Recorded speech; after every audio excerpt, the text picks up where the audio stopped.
Kayo ba ay nauuhaw sa inyong partner at gusto mo bang iisipin kanya buong araw? Gawin mo ang simpleng spell na ito. Ay hanap-hanapin niya ang malambot ng inyong labi at ang init ng inyong yakap at pagmamahal.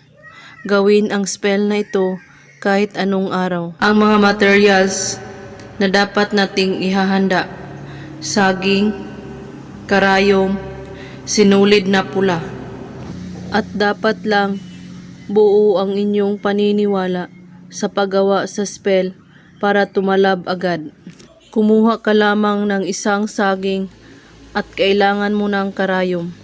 Iukit mo ang iyong pangalan, pati na rin ang kanyang pangalan, sa balat ng saging gamit ang karayom. Sa pag-ukit mo ng pangalan niya ay sambitin mo ito ng 11 ulit. At kailangan mo rin ang litrato niya.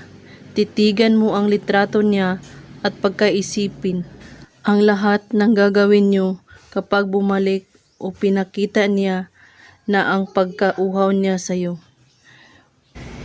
Ikutin mo ang saging ng 11 beses gamit ang sinulid na pula at magsindi ka ng kandila at patakan mo ang saging sa bandang tali ng 22 beses.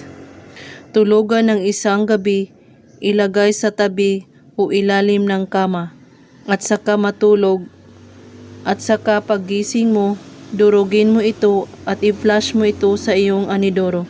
Maaari ring ipaalon sa dagat o ilog. At lagi po tayong positibo sa paggawa sa spell na ito.